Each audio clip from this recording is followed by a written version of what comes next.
Assalamualaikum warahmatullahi wabarakatuh.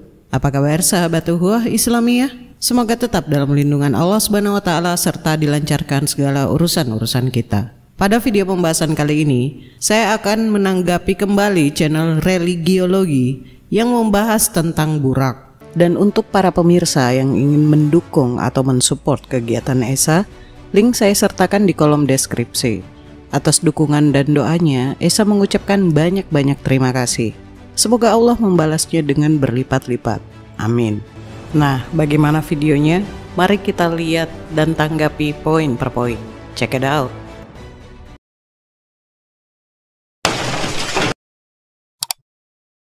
Nama jurnalnya itu adalah ini dia ya, Central Asiatic Journal ya. Jadi ini bukan sebuah jurnal danga-danga, bukan jurnal abal-abal. Ini sebuah jurnal yang bagus dan sudah lama terbit. Ini di tahun 1971. Ini artikel ini sebetulnya sudah diterbitkan ya. Itu artinya apa? Bahwa jurnal ini sudah cukup bereputasi dan banyak orang menggunakan sumber-sumber yang ada di dalam jurnal ini untuk merujuk beberapa informasi-informasi. Ya salah satunya misalnya tentang ya Barak dan Burok inilah ya. Jadi judul artikelnya itu adalah Barak dan Burok ya, atau Barak and Burok ya, yang ditulis oleh Robert Dankhoff ya. Yang ditulis oleh Robert Dankhoff. Nah, jadi Bapak Ibu bisa mengecek artikel ini online ya. Memang kalau mau mendapatkan PDF-nya memang sepertinya perlu untuk bayar ya. Tapi kalau misalnya Bapak Ibu tahu bagaimana cara pintu belakang untuk mendapatkan artikel-artikel semacam ini ya tentu itu di bawah kekuasaan Bapak Ibu untuk mendapatkan artikel semacam ini ya. Nah, apa yang menarik di sini sebetulnya ya, kalau kita lihat di sini dia mengatakan begini ya. Dia bilang begini, misalnya di halaman pertama dikatakan ya, in the Diwan Luwat al-Turk of Mahmud Kasyari. Jadi ada seorang penulis sebelumnya dikatakan yang menulis ini adalah namanya si Kasyari ya. Di dalam bukunya itu Diwan Luwat al-Turk ya.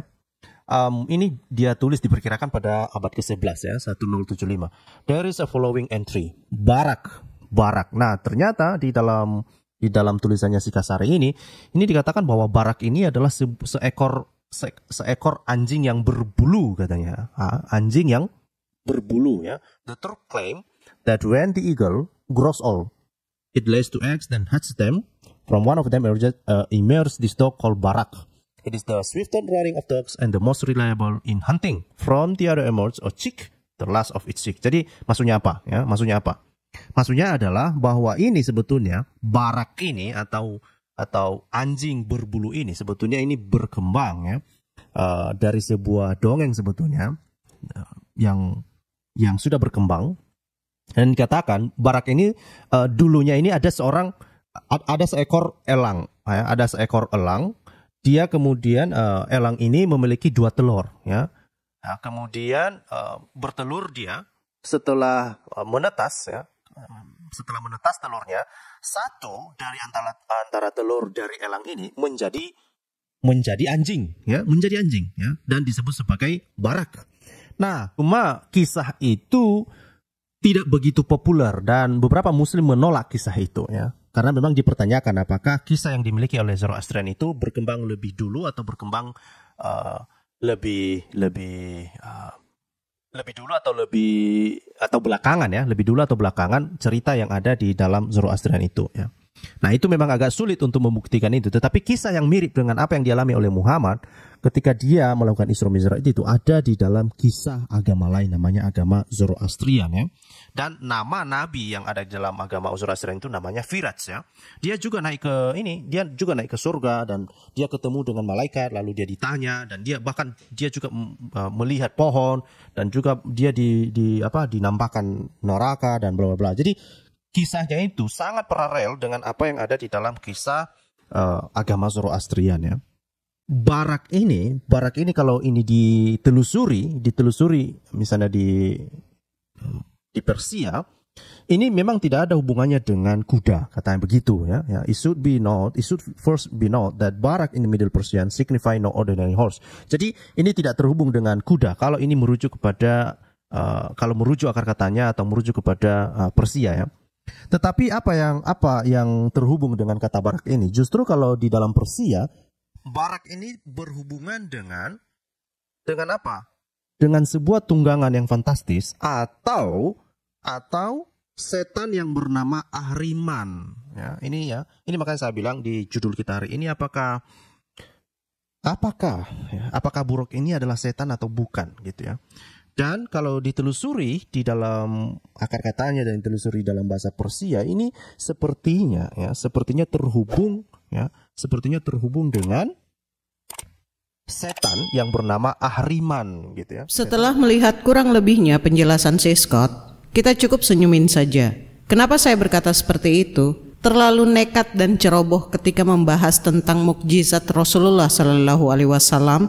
Dalam hal ini kendaraan yang membawa Rasulullah dalam perjalanan Isra-nya dari Masjidil Haram ke Masjidil Aqsa, yakni Burak. Baik, mari kita ulas.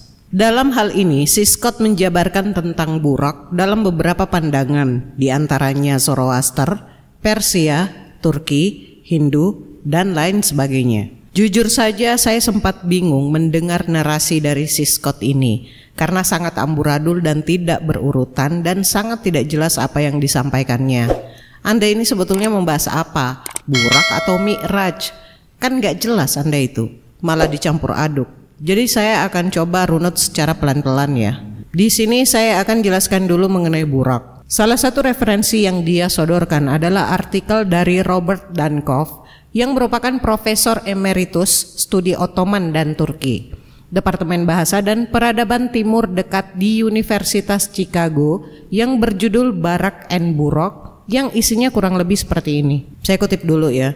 Dalam Diwan Lugat Al-Turk karya Mahmud Kasgari atau sekitar tahun 1075 terdapat yang pertama barak, berarti anjing berbulu atau kalab ahlab. Orang Turki mengklaim hal itu ketika elang atau burung herring atau al-nazar menjadi tua, bertelur 2 kali lalu menetaskannya. Dari salah satunya muncul anjing ini yang disebut barak. Ini adalah lari tercepat anjing dan paling handal atau ahfaz dalam berburu. Dari yang lain muncul seekor anak ayamnya yang terakhir. Bagian yang menarik ini mengajukan sejumlah pertanyaan. Apakah yang arti anjing berbulu yang lahir dari burung elang? Dan mengapa harus disebut barak? Apakah barak berasal dari bahasa Turki? Dan jika bukan, dari mana asalnya? Dan akhirnya, apakah ada hubungan apapun dengan Burak, kuda tunggangan dalam Isra Mi'raj yang luar biasa dalam Islam kepercayaan? Saya,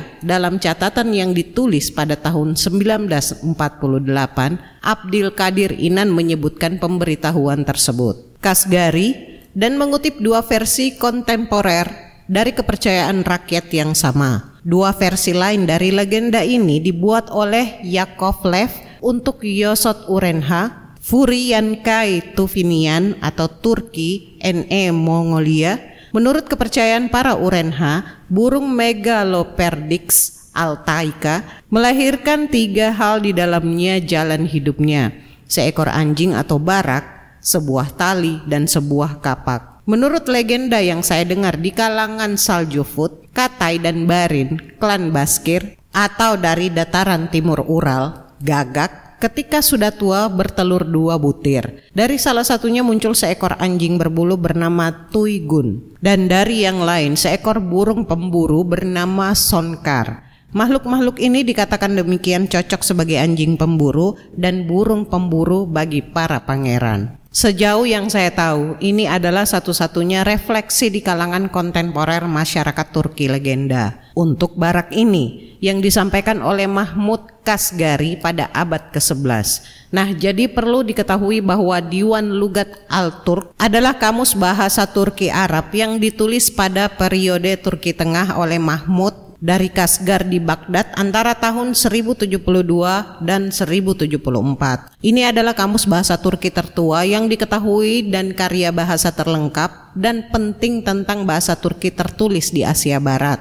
Dalam karya tersebut diantaranya berisi kamus, antologi, ensiklopedia, dan buku tata bahasa Turki pertama. Berisi materi-materi penting dalam kaitannya dengan sastra rakyat dan cerita rakyat dan lain sebagainya yang ditulis pada abad ke-11. Loh Esa, kenapa sih banyak gambar burak yang berbeda-beda versi di berbagai wilayah? Dan apakah itu berarti Nabi Muhammad menjiplak itu? Dalam perjalanan Isra Mi'rajnya Rasulullah Shallallahu Alaihi Wasallam, salah satu hal penting menarik sekaligus paling misterius dari kisah perjalanan Nabi ke langit ketujuh adalah soal tunggangannya yang bernama burak. Sedangkan informasi mengenai bentuk dan rupa burak ini sangat sedikit. Kitab suci dan hadis tak banyak bicara mengenainya. Kata-kata Nabi yang terkenal hanya terbatas.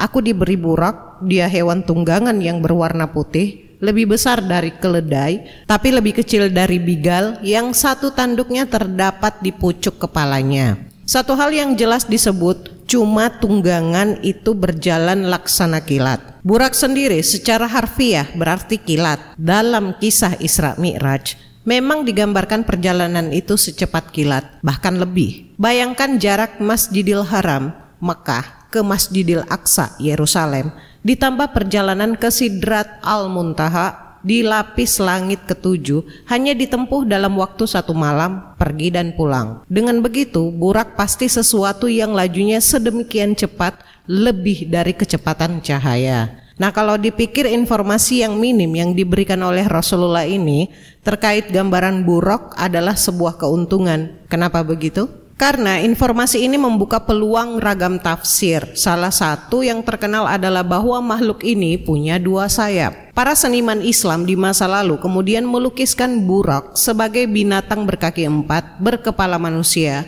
atau perempuan, berparas cantik. Gambaran mengenai hewan mistis ini kemudian banyak dijumpai dalam ilustrasi-ilustrasi buku, terutama di Persia abad pertengahan. Kemudian beredar pula di Hindia dan Asia Tenggara. Dalam biografi Rasulullah Shallallahu Alaihi Wasallam tertua yang ditulis oleh Ibnu Ishaq pada abad ke-8, burak digambarkan sebagai hewan berwarna putih, setengah bagal, setengah keledai, dengan sayap di sisinya. Kemunculannya mencerminkan alat transportasi yang digunakan oleh nabi-nabi sebelumnya, yakni Ibrahim dan Isa, yang terkenal mengendarai keledai dan juga menggunakan gambar kuda bersayap yang sangat akrab bagi umat Islam awal, sehingga digunakan sebagai pola kain. Ahmad bin Hanbal yang wafat pada tahun 855 Masehi, dalam kumpulan hadisnya diceritakan bahwa Nabi mencelah istrinya Aisyah karena memasang tirai berhiaskan gambar kuda bersayap. Sayap ini memungkinkan burak untuk melakukan perjalanan dengan kecepatan yang sungguh luar biasa. Disebutkan oleh Ibnu Ishaq yang menulis bahwa setiap langkah burak membawanya sejauh mata memandang dan tercermin dalam namanya, meskipun ada ketidakpastian tentang apa kata burak maksudnya. Sebagian besar pakar berasumsi bahwa kata tersebut seharusnya diterjemahkan sebagai kilat kecil kilat. Menulis 70 tahun setelah Ibnu Ishaq, Ibnu Sa'd melengkapi deskripsi burak dengan telinga panjang sekaligus menjadikannya perempuan untuk pertama kalinya. Pada abad ke-11, Al-Ta'labi memberikan kepala manusianya kepada binatang ajaib itu, menulis bahwa burak memiliki pipi seperti manusia. Gambar paling awal tentang burak yang teridentifikasi adalah gambar yang muncul dalam sejarah Rashid al-Din pada abad ke-14. Gambar ini menonjol di antara representasi kuda ajaib, karena di sini ditampilkan memiliki tubuh dan lengan manusia yang memegang Al-Quran, ekornya yang tidak biasa berujung pada malaikat pejuang. Nah, ini ada di halaman 202 dari Rashid al-Din. Kepala dan ekornya memakai mahkota seperti yang dikenakan raja-raja pada ilustrasi kronologi bangsa-bangsa kuno karya Biruni. Representasi selanjutnya menampilkan burak dalam wujud seekor kuda berkepala betina dan berbadan belang-belang. Hal ini sering ditampilkan dalam ilustrasi 5 puisi Nizami Ganjavi, seperti contoh dari Iran Barat pada abad ke-14 ini.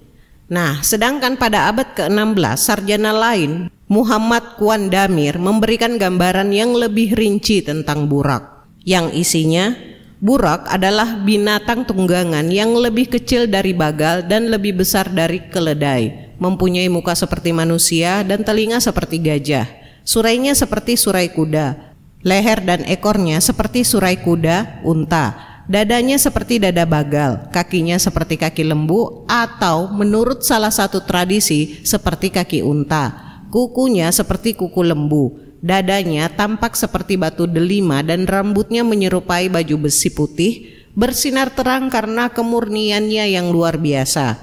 Di sisi tubuhnya terdapat 2 sayap yang menyembunyikan kakinya. Kecepatan binatang tunggangan ini sedemikian rupa sehingga dalam satu langkah ia dapat menjangkau sejauh mata memandang.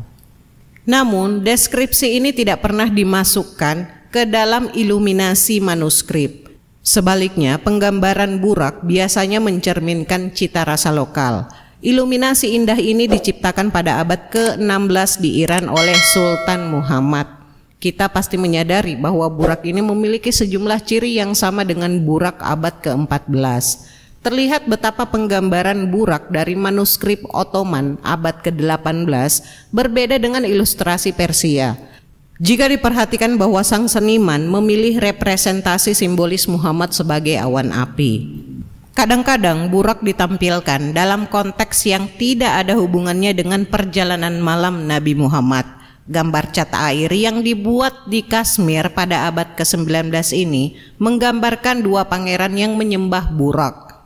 Representasi burak di India dapat dibedakan dengan dimasukkannya ekor merak. Nah, sementara orang-orang Eropa juga mengetahui keberadaan burak. Alberto Saviello dari Freie Universitas Berlin telah menunjukkan bahwa Geryon Dante, monster penipu, adalah antitype dari burak. Karena Geryon juga memiliki kepala dan tubuh manusia yang terdiri dari bagian-bagian hewan yang berbeda. Saat burak membawa Muhammad ke surga, Geryon membawa Dante dan Virgil lebih jauh ke neraka. Saat ini burak telah memberikan namanya pada sejumlah bisnis di negara-negara muslim, terutama yang berhubungan dengan transportasi, sebagai lambang kecepatan tinggi dan keselamatan. Nama burak berafiliasi dengan maskapai penerbangan Libya dan Indonesia, kamp luar angkasa Pakistan dan drone tempur pertama, perusahaan jasa kelautan di UEA, dan kereta berkecepatan tinggi pertama di Afrika, dan masih banyak lagi. Seniman kontemporer juga memberikan interpretasinya sendiri terhadap burak. Lukisan karya seniman Irak Khadim Haidar tahun 1932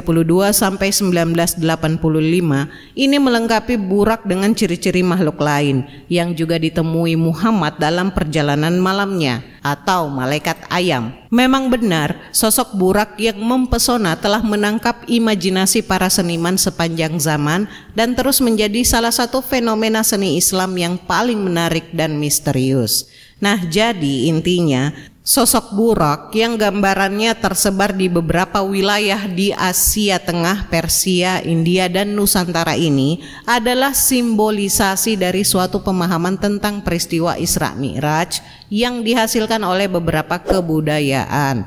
Suatu peristiwa yang terjadi sangat cepat namun membawa banyak sekali wawasan, hikmah, dan ketentuan Allah yang sangat penting dalam keberislaman, yaitu ibadah sholat. Sangat mungkin tidak mudah dipahami umat pada masanya. Simbolisasi melalui gambaran ini mewadahi pemaknaan yang sangat mendalam yang barangkali tidak mudah diartikulasi dalam tuturan pada masa itu untuk mengantar pada pengertian dan makna perjalanan. Referensi yang ada dalam alam pikir adalah kendaraan semacam kuda, dan tentu belum ditemukan ukuran kecepatan cahaya. Paham gak nih si Scott kalau saya ngomong seperti ini? Kalau nggak paham, saya kasih contoh deh. Patung Yesus di beberapa wilayah itu berbeda-beda. Di Afrika, Yesus digambarkan berkulit hitam. Di Cina, Yesus digambarkan bermata sipit dan memakai baju khas Cina. Di negara barat, patung Yesus digambarkan seperti orang barat alias bule dan lain sebagainya. Nah, apakah ini bisa dikatakan menjiplak? Siapa yang menjiplak siapa? Ini kan pemahaman koplak yang pada dasarnya wujud asli burak tidak diketahui secara detail. Begitupun dengan Yesus. Karena kita hanya diberikan informasi sedikit mengenai sosok burak tersebut, dan informasi ini membuka peluang ragam tafsir terhadap seni untuk menggambarkan atau memvisualisasikannya sesuai kultur budaya masing-masing. Paham ya? Misalnya lagi ukiran tokoh mitologi Mesopotamia, banteng bersayap berwajah manusia dari istana Sargon II dari Khorsabat Assyria tahun 721 sampai 705 sebelum Masehi, Museum Louvre Paris. Apakah ini berarti Rasulullah Shallallahu Alaihi Wasallam menjiplak tokoh mitologi tersebut? Menjiplak apanya? Emang benteng sama kuda sama ya? Kalau seperti itu, sekalian aja tokoh-tokoh mitologi lainnya seperti dragon, Pegasus, Yeti, Bigfoot, Dracula, werewolf, unicorn, phoenix, dan lain sebagainya. Minta dilurusin tuh otak dan pemahaman kayaknya.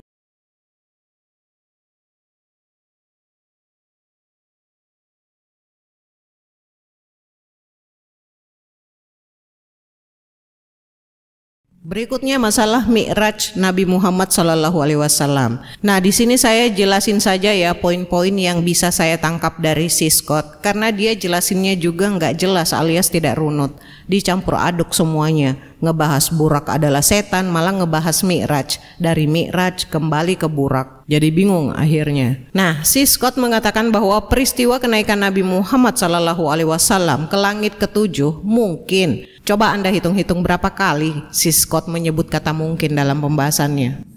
Mungkin menjiplak atau mengadopsi beberapa sumber kisah dari peristiwa-peristiwa yang serupa. Nah, di sini saya menyampingkan si Scott dulu ya. Tisdal dalam sumber asli Al-Quran halaman 225 mengatakan dalam narasi Mi'raj. Selanjutnya kita menemukan mitologi tidak dibatasi oleh pertimbangan akal atau kebenaran. Sekarang kita harus mencari tahu dari mana asal-usul gagasan perjalanan malam Muhammad ini. Stobbart mengacu pada surah 17 ayat 1 sebagai kisah sederhana Muhammad tentang apa yang mungkin hanya mimpi yang dipicu oleh pikirannya saat terjaga dan membebaskannya dari tanggung jawab atas narasi khayalan yang ditemukan dalam hadis. Mengenai rincian wahyu ini dengan segala hiasan fiksi yang aneh dan berlebihan yang diambil dari legenda, hagigah, dan mimpi-mimpi Midras dan Talmud. Sang Nabi secara adil tidak dapat dimintai pertanggungjawaban. Ini terdapat dalam Stobbart, Islam dan Pendirinya halaman 141. Jadi yang saya bacakan ini adalah karya Tisdal dan Stobbart ya. Stobbart mengacu pada karya-karya Yahudi yang memuat kisah-kisah yang mirip dengan Mi'raj. Namun mungkin asal mula kisah Islam tentang naiknya Muhammad ke surga adalah kisah-kisah yang ditemukan dalam karya-karya Zoroastrian yang sangat mirip dengan Mi'raj. Sedangkan Tisdal menyatakan bahwa cerita tersebut mungkin telah memasukkan unsur-unsur dari berbagai pihak. Namun tampaknya sebagian besar didasarkan pada kisah kenaikan Artafiraf yang terkandung dalam buku Pahlavi berjudul Kitab Artafiraf. Ini bisa dibaca dalam asli sumber Al-Quran halaman 226, di mana kita menemukan kebetulan-kebetulan yang luar biasa. Artafiraf adalah seorang pendeta suci yang melakukan Mi'raj sekitar 400 tahun sebelum hijrah. Hal ini terkait bahwa ketika Artafiraf muda ini sedang kesurupan, rohnya naik ke surga di bawah bimbingan malaikat agung bernama Saros dan berpindah dari satu lantai ke lantai lain secara bertahap naik hingga dia mencapai kehadiran Ormazd sendiri. Ketika Artafiraf telah melihat segala sesuatu di langit dan melihat keadaan bahagia penghuninya, Ormazd memerintahkan dia untuk kembali ke bumi sebagai utusannya dan menceritakan kepada penganut Zoroaster apa yang telah dilihatnya. Semua visinya diceritakan sepenuhnya dalam buku yang menyandang namanya. Nah, ini sumbernya terdapat dalam Tisdal, sumber asli Al-Quran halaman 227. Ada banyak rincian dalam narasi yang sesuai dengan yang ada di hadis. Sama seperti Jibril membimbing Muhammad melewati surga, demikian pula Saros, salah satu malaikat agung Zoroastrian, membimbing Artafiraf. Demikian pula dia datang ke hadapan Ormazd dan mengunjungi surga dan neraka juga. Tidak perlu disebutkan betapa besar kemiripan antara semua ini dan legenda Muhammad tentang Mi'raj Muhammad. Zoroastrianisme juga mengajarkan bahwa di surga ada pohon menakjubkan yang disebut Humayah di Pahlavi yang sangat mirip dengan sidrah, pohon bidara Islam. Bahkan penganut Zoroastrianisme menceritakan bahwa pendiri mereka juga pernah melewati surga dan mengunjungi neraka. Dalam Zerdashtnama yang menakjubkan juga terdapat kisah Zoroaster yang berabad-abad sebelum naik ke surga setelah mendapat izin untuk mengunjungi neraka, di mana ia menemukan Ahriman atau iblis. Nah, Ahriman atau iblis inilah yang dijelaskan oleh si Scott menurut artikel Robert Denkoff yang diberi judul Barak and Burak dalam perspektif budaya Persia. Barak merupakan tunggangan yang merupakan iblis, katanya. Baik, saya kutip dulu The Book of Arda-Viraf ya. Dalam bagian ketiga dalam buku tersebut menyebutkan, dan jiwa Viraf pergi dari tubuh ke jembatan Cinwat di Cakat Idaitik dan kembali pada hari ketujuh dan masuk ke dalam tubuh. Viraf bangkit seolah-olah dia bangun dari tidur nyenyak, memikirkan Fohuman dan gembira. Dan para suster itu bersama dastur agama dan Mazdayasnian ketika mereka melihat Viraf menjadi senang dan gembira. Dan mereka berkata sebagai berikut, sama-sama Viraf, utusan kami para Mazdayasnian yang datang dari dunia orang mati ke dunia orang hidup. Para herbat dan dastur agama itu membungkuk di hadapan Viraf. Dan kemudian Viraf ketika dia melihat mereka maju ke depan dan membungkuk dan berkata demikian, karena kamu adalah berkah dari Ormas, tuanku, dan para malaikat agung Aman Raspandan, dan berkah dari Zartos yang saleh, keturunan Spitama, dan berkah dari Saros yang saleh, dan Adar sang malaikat atau Yazat, dan agama mulia kaum Mazdayasnian, dan berkah dari orang-orang saleh yang tersisa, dan berkah dari sisa roh surga yang berada dalam kebahagiaan dan ketenangan, dan seterusnya. Dalam bukunya yang lain, Saint Clair Tisdale berkomentar bahwa Ahriman, setan Zoroastrianisme, sangat mirip dengan iblis dalam Al-Quran. The Original Sources of the Quran halaman 230. Tampaknya seluruh kisah Mi'raj merupakan adaptasi halus yang dilakukan oleh para ulama muslim beberapa saat setelah penaklukan Zoroastrian Persia selama penaklukan Arab pada masa awal Islam. Nah, sekarang begini, klaim dari orientalis berkedok sejarawan dalam beberapa buku dan artikel bahwa Islam menjiplak agama Zoroastrianisme. Nabi Muhammad SAW diduga menjiplak ajaran Majusi ini melalui Salman Al-Farisi radhiyallahu an, mantan pemeluk Majusi yang memeluk Islam. Klaim ini bertentangan dengan fakta sejarah dan interpretasi yang benar terhadap kelaziman yang berjalan dalam tabiat mereka. Ini dengerin baik-baik ya si Scott ya. Faktanya, Rasulullah diangkat oleh Allah ke Sidratul Muntaha dalam Isra Mi'raj. Di sana beliau menerima perintah sholat langsung dari Allah dan melihat langsung di antara tanda-tanda kebesaran Allah. Ini adalah sesuatu yang mustahil diimitasi. Di samping itu, Rasulullah tidak bisa membaca dan menulis. Bukannya kalian selalu berbangga dengan ejekan kalian bahwa Nabi Muhammad buta huruf? Jadi ejekan kalian itu justru membuktikan kalau Rasulullah tidak mungkin menjiplak. Tidak ada satupun bukti bahwa beliau mampu berbahasa Persia. Tulis-menulis bukanlah tradisi masyarakat Arab pada waktu itu. Keunggulan peradaban Arab jahiliyah adalah syair, dan daya intelektual yang menonjol bagi mereka adalah hafalan. Di Mekah dan Madinah tidak pernah ada bukti adanya kopi dari teks-teks agama Majusi, dan juga tidak ada bukti adanya pendeta Majusi yang menetap di Mekah atau Madinah. Selain itu, tidak ditemukan bukti adanya pemukiman orang-orang Persia kecuali di Yaman. Raja Persia sendiri terhenyak ketika mendengar adanya seorang nabi di Mekah. Oleh karenanya, ia mengirim seseorang bernama Badzan untuk menemui nabi tersebut dan memperingatkannya agar berhenti mengaku sebagai nabi. Hal ini menandakan tidak ada perwakilan atau duta Persia dari Tesipon ataupun dari Yaman yang berada di Mekah atau Madinah. Sebab jika terdapat kantong pemukiman sekecil apapun, maka Badzan tidak perlu bertolak dari Yaman ke utara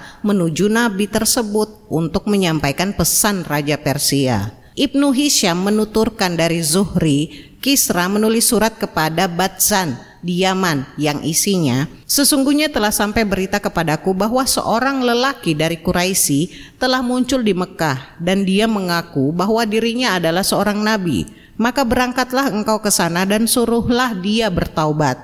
Jika dia bertaubat, biarkanlah dia hidup, dan jika tidak, maka kirimkan kepalanya kepadaku. Maka Batsan mengirimkan surat Kisrah itu kepada Rasulullah, dan Rasulullah membalas suratnya.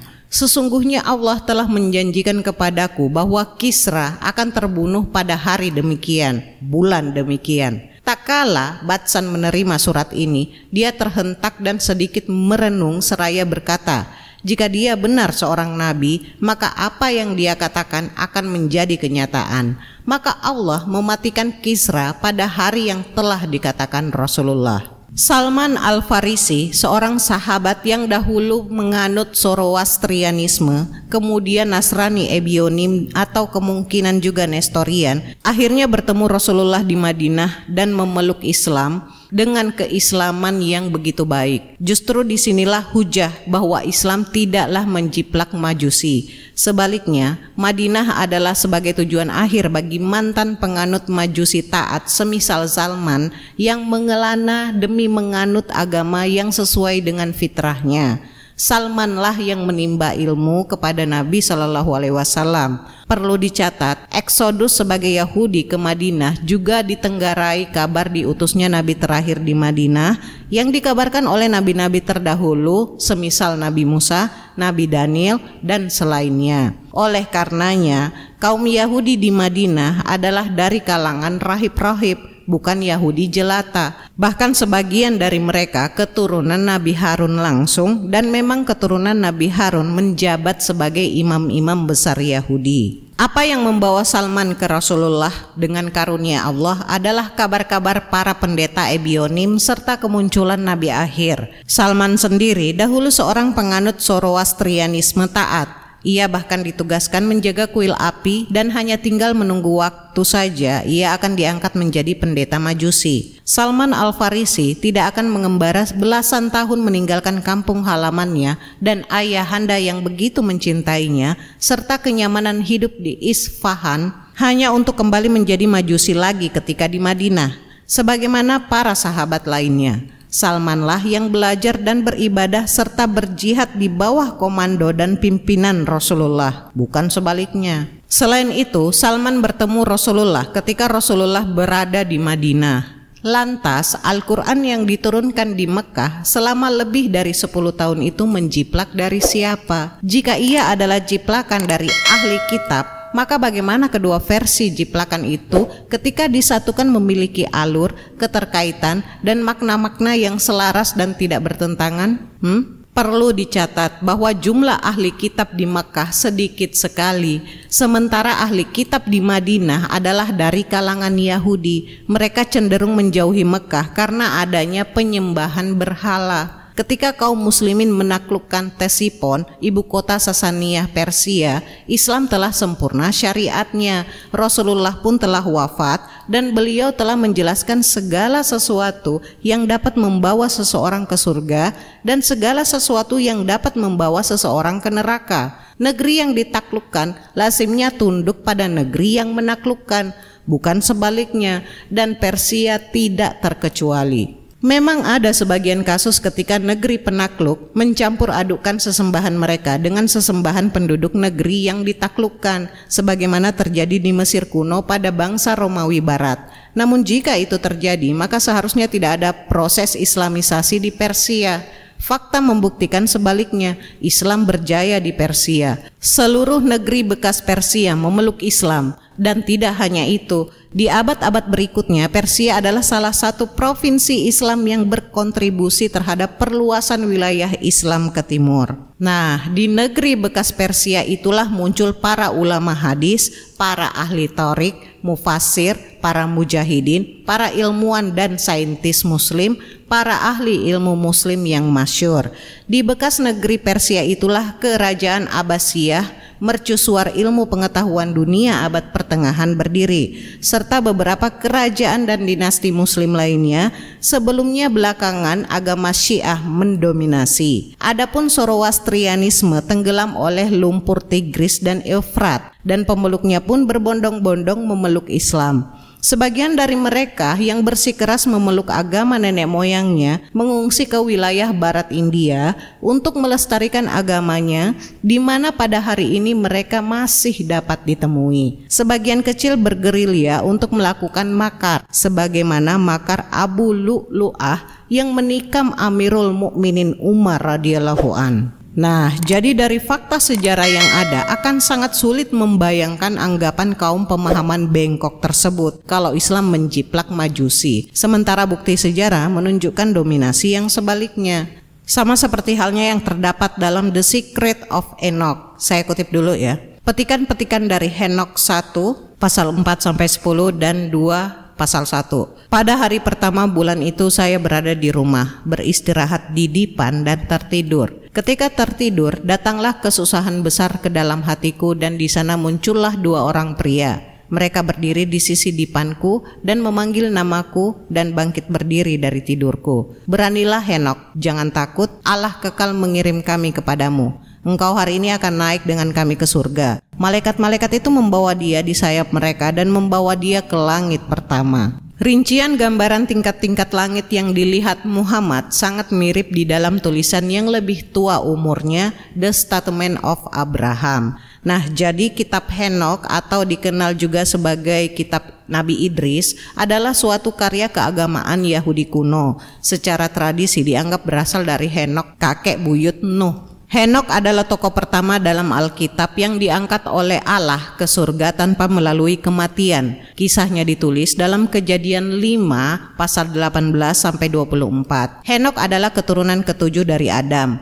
manusia pertama di muka bumi. Nah, ini terdapat dalam Yudas 1 pasal 14. Arti namanya ialah guru. Henok adalah anak laki-laki pertama dari Metusalah. Henok 2 kali dikatakan oleh Alkitab sebagai orang yang bergaul dengan Tuhan. Ini terdapat dalam Kejadian 5 pasal 22 dan 24. Ungkapan mengenai hidup bergaul dengan Allah dalam Alkitab hanya diterapkan kepada 2 orang saja, yaitu Henok dan Nuh. Ini terdapat dalam Kejadian 5 pasal 24 dan Kejadian 6 pasal 9. Henok adalah orang yang hidup saleh pada zamannya. Hal ini berarti bahwa semasa hidupnya Henok jauh dari dosa dan hidup dekat dengan Tuhan. Oleh kesalehannya, Henok lalu diangkat Tuhan ke surga tanpa melalui kematian seperti manusia pada umumnya. Kitab Kejadian 5 pasal 22-24 menyebutkan, dan Henok hidup bergaul dengan Allah selama 300 tahun lagi. Setelah ia memperanakkan Metusalah dan ia memperanakkan anak laki-laki dan perempuan. Jadi Henok mencapai umur 365 tahun. Dan Henok hidup bergaul dengan Allah. Lalu ia tidak ada lagi sebab ia telah diangkat oleh Allah. Nah, jika hal ini diklaim juga bahwa Rasulullah menjiplak kitab Henok, maka itu berarti peristiwa kenaikan Yesus ke sorga juga merupakan jiplakan dari kisah Henok. Malah justru Henok lebih hebat karena tanpa melalui kematian dia diangkat oleh Allah. Nah, overall dalam hal perjalanan spiritual yang dialami beberapa tokoh-tokoh pilihan Allah dan juga mitologi kepercayaan dari keyakinan lain, ini adalah ranah teologi yang akan sulit untuk dibuktikan secara logis dan akal manusia. Tetapi ketika mengklaim sesuatu dari sebuah sudut pandang perspektif, apalagi dalam hal kultur atau budaya, ini jangan disamaratakan. Hendaknya kita harus bijak dalam menilai dan memahami itu semua. Jangan karena membawa sebuah sumber referensi yang mendukung klaim kita selama ini, akhirnya buta dengan fakta sejarah yang ada, padahal dia sendiri tidak menyadari kalau klaimnya itu dapat menghantam balik keyakinannya sendiri. Saya rasa cukup ya. Dan quote untuk kali ini adalah, 2 orang kafir bodoh jika berboncengan motor sangat beresiko ditilang, karena mereka sebetulnya selalu bertiga. Yang satu adalah kebodohan ikut juga bersamanya. Akhirul kalam,